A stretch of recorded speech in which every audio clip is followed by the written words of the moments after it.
Hello, it's John from Edmonton. I'm going to show you today how I make coin rings. I've probably made several hundred of them.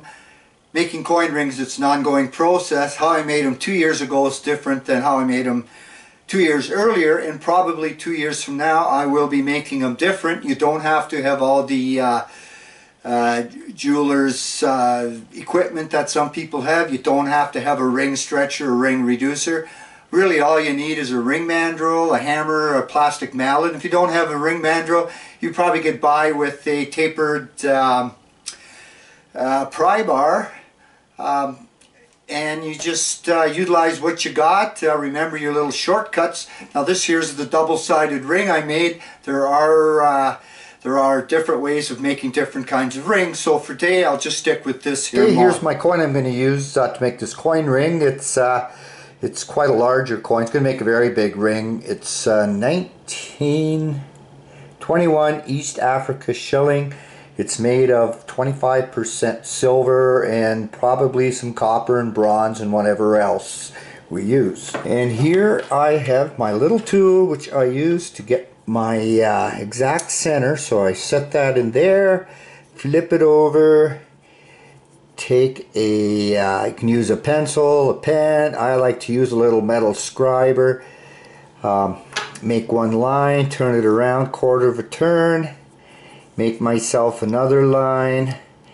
And it's really important that when you first start this coin ring off that you find your dead center on the coin, otherwise your ring's going to be off and it's going to come out kind of loopy. Okay, so I got my scratches on the coin, so now I want to put a little hole where those two lines intersect, and I want to be right on, otherwise my ring is going to come out kind of goofy. So let's have a quick peek here. That's where they intersect, exactly right there. I'm going to give it a tap. Next step, I'm going to put a piece of wood on there.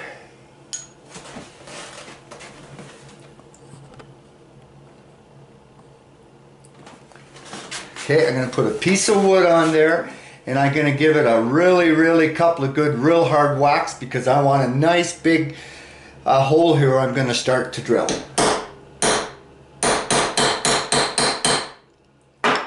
Okay, here's my my little workshop I got here in the basement. I got a ring stretcher here, and it'll also allow me to shrink the ring a little bit for the smaller sizes.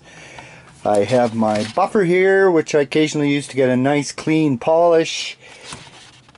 And I have the old nice drill press, which I use. You don't have to use a drill press. You can use a hand drill.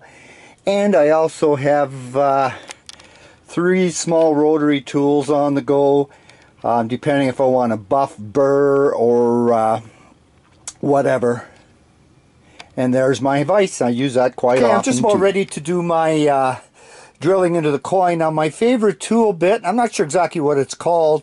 I'll just bring it in a little bit closer here. It's got all the different sizes. I don't have to keep changing to different drills.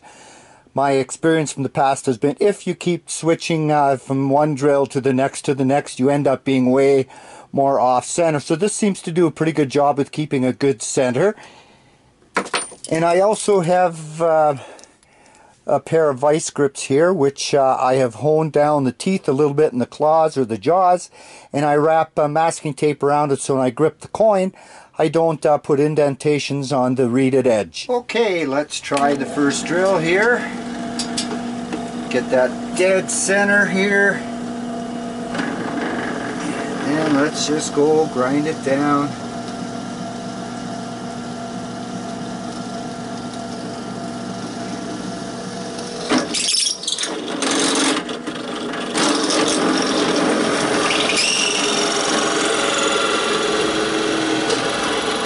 Okay, that should do it. Okay, I've got my hole drilled in the coin here. It looks pretty centered as expected, so I'm going to anneal it now. Annealing is a process of turning the steel just a real light pink, not dark red, because then you're going to get extra oxide on. It's going to be harder to get the oxides off. So I'm just going to put it under here for a little bit. Get it to turn just a pink, and I think we're just about there. Okay. Yeah, there we go, and I'll just quench it in some water. Okay, I got the coin quenched, it's cooled off, so I'm just going to show you what it looks like now. The hole should be, see how close I can get that. That hole should be nicely centered. Okay, now before I do anything else, I'm going to, I got a little burr from drilling here. I want to just file that down, and I just want to make sure there's no tiny little fissures or cracks, because if there are and you don't get rid of them quite often when you're stretching the ring on the mandrel, it can split and crack the ring. So I'm going to file that down. What I've got on my drill here, I'll just zoom that in a little bit, is a wooden mandrel. And what I'm going to do is put some sandpaper on that. I'm going to turn it on, and I'll put this in pliers later, but I'll just show you. I'm just to do this very quickly.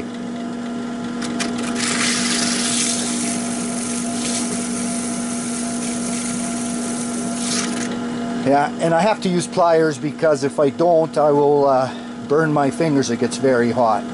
Okay, I have to decide now what side of the coin I want to have on the outside. In this case, I want East Africa on the outside because it also has the date shown.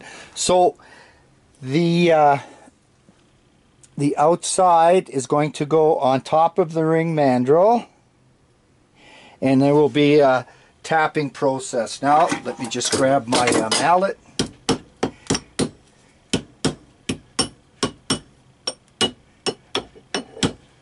Okay, so I've been pounding here for a few minutes, and what I've got now is I have got the coin starting to turn into kind of a cone shape, but I'm going to keep working that for a little while yet. Okay, I've got a fair amount of that curvature put in there now, so what I want to do is I want to take it off and I want to flip it over, push it down on my mandrel.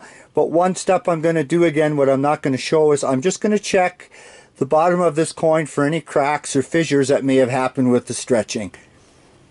Okay, so I did find some more little cracks in there. I sanded them down, and I'm going to start tapping this thing down further and further down the mandrel, while at the same time tapping it. What you can do, if it gets very tough to push down, you can always get some of that plastic tubing, put it on top, and give it a couple of good whacks, and then continue doing the sides here. Okay, I've gone down about as far as I want to go with my ring. It's pretty good distance there. So now I'm going to put it on my wooden mandrel on the press. I'm just going to file the upper, what was the reeded edge, and I'm going to file the bottom very nice, get a nice smooth finish on it. Okay, I'm not going to turn it on right now, it'll make too much noise. So what I'm going to do, I'm going to turn it on, and I'm just going to start filing it with the rough file. Then I'm going to go with a smoother file, which I've got in here. Then I'm going to go with some sandpaper and eventually end up with about a 500. So I'm going to file that little edge off, and I'm going to clean up the top and the bottom of the ring. Just stand by until I'm done. Okay, I've more or less got my ring filed down, the top and the bottom here. I'll just bring it in here.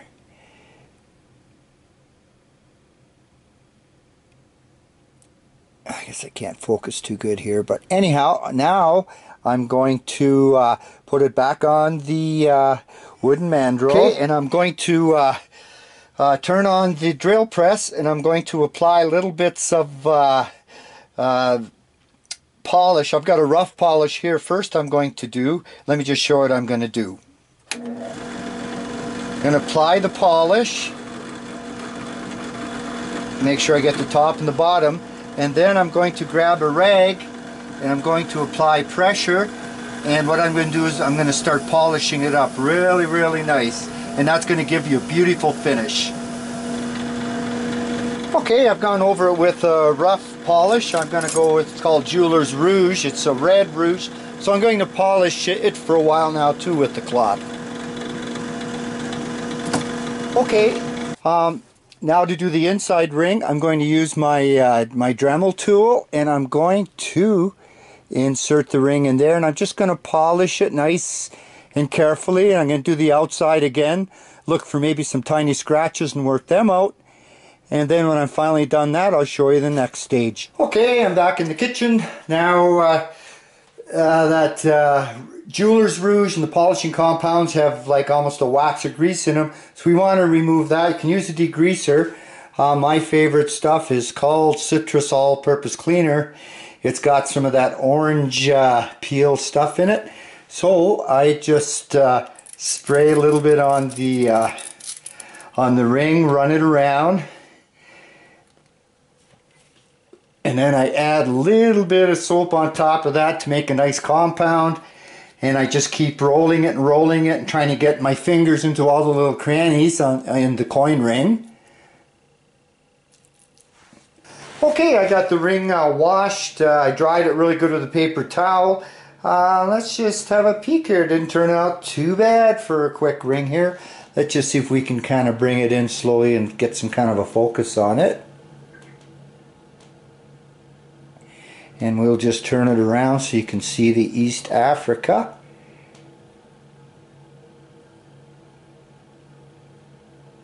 And that, my friend, is how you make coin rings.